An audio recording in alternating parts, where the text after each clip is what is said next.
आज हम आप लोगों के बीच एक कहानी लेकर के आए हैं कि मनुष्य जो जैसा कर्म करता है उसको जीवन में वह फल अवश्य मिलता है। हम जीवन में जो भी कर्म करते हैं उसका प्रतिफल हमें अवश्य मिलता है और कर्म का फल इसी जन्म में मिलता है। आज हम आप लोगों के बीच राजा भर्तृहरि की कथा लेकर के आए हैं। राजा भर्तृहरि बड़े ही प्रतापी राजा थे, लेकिन वह अपने परिवार से, अपने पत्नी से उनको इतना आसक्त थे कि राजकाज का भी प्रभाव जो है पड़ जाता था और इससे जनता कभी कभी त्रस्त हो जाते थे। एक दिन उनके दरबार में गुरु गोरखनाथ पहुंचे और बोले कि हे राजन, तुम जो है बड़े ही प्रतापी राजा हो, लेकिन पूर्व जन्म में एक तुम सन्यासी था, साधु था, लेकिन कुछ गलत कर्म के कारण तुम्हें जो है राजा भर्तृहरि के रूप में तुमको जन्म लेना पड़ा और था तो तुम सन्यासी ही, इसलिए हमारी इच्छा है कि तुम हमारा शिष्य बन जाओ। तब राजा भर्तृहरि बोले कि नहीं महाराज, मैं अपने पत्नी के बिना मैं अपनी जिंदगी नहीं जी सकता, इसलिए हमको जो है सो जब चौथापन आएगा तब आपका शिष्य बन जाएंगे। तब बोले कि हे राजन, संसार क्या है तुमको समझ में आएगा और मैं तुम्हें एक फल देता हूं और यह फल को तुम अगर खाएगा तो तुम हमेशा की इसी तरह जवान बना रहेगा। राजा भर्तृहरि उस फल को ले लिए और गुरु गोरखनाथ वहां से चल दिए। राजा भर्तृहरि जो थे वो अपने पत्नी से बहुत ही प्रेम करते थे, तो सोचे क्यों ना मैं अपनी पत्नी को यह फल दूं ताकि हमेशा जवान बना रहे। इस ख्याल से उन्होंने पत्नी के पास गए और सारा वृत्तांत कहे कि बोले कि हे देवी, इस फल को तुम खाओ और खाने के बाद तुम्हारा हमेशा जो है इसी तरह जवानी तुम्हारा बना रहेगा, इसी तरह सुंदरता तुम्हारा बना रहेगा। पत्नी फल को ले ली और बोले कि ठीक है महाराज, इस फल को मैं खा लूंगी। और वहां से कुछ देर के बाद राजा जब चले जाते हैं तो जाने के बाद रानी सोचती है कि यह फल हम नहीं खाएंगे, क्योंकि उनका संबंध जो था कि उन्हीं के राज्य में घुड़सवार जो था वह उनके यहाँ चाकरी करता था, नौकरी करता था, उससे उनका संबंध था।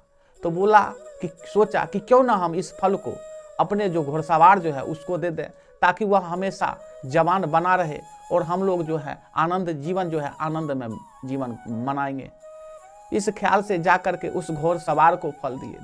घुड़सवार जो था सो फल खाया नहीं और सोचने लगा, क्योंकि उसका लगाव वेश्या से था और वेश्या के यहाँ वह घुड़सवार जो था प्रत्येक दिन कोठा पर पहुंचता था। तो उस फल को लेकर के उस वेश्या के पास पहुंच गया और बोली कि हे देवी, इस फल को तुम खा लो, क्योंकि हम तुमसे बहुत ही प्रेम करते हैं और तुम यह फल खाएगी तो हमेशा तुम जवान बना रहोगी, बनी रहोगी, इसलिए हमारा तुम्हारा जो है आनंद जीवन जो है आनंद से व्यतीत होगा। तब इस पर वेश्या सोचने लगे कि ठीक है, हम इस फल को खा लूंगी। उसके बाद वहां से कुछ देर के बाद वह घुड़सवार जो था वहां से चला गया, लेकिन उस फल को जो वेश्या थी नहीं खाई और सोचने लगी कि इस फल का हकदार हमारे जो राजा हैं वो अधिकारी हैं, अगर उसको देंगे उनको देंगे तो फल खाने के बाद हमेशा तरोताजा और जवान रहेंगे, ताकि राजकाज सही से चलाएंगे। तो क्यों ना इस राजा को ही हम दे दें, क्योंकि अगर इस फल को हम खाते हैं तो हम जवान तो रहेंगे, लेकिन हमारे कोठा पर अनेक तरह के लोग आते हैं और हमारा शरीर को निचोड़ करके चले जाते हैं, इसलिए हम इसका हकदार नहीं है। और वह फल को ले जा करके राजा भर्तृहरि के पास पहुंचे और प्रणाम किया राजा भर्तृहरि को और बोले कि हे प्रभु, हम आपके लिए एक फल लाए हैं। तो बोले कि ठीक है, बैठो। और बैठने के बाद वहां पर जितने भी सर सिपाही थे सबको हटा दिए और हटाने के बाद बोलो, फल तो क्या चिल्लाई हो, तो फल लाए हैं और इस फल को आप खाइएगा तो हमेशा जवान बना रहिएगा। तब इस पर जो है राजा भर्तृहरि जो है अचंभित होते हैं, क्योंकि फल को पहचान गए, ये तो हमारे गुरुदेव जो है गुरु गोरखनाथ दिए थे।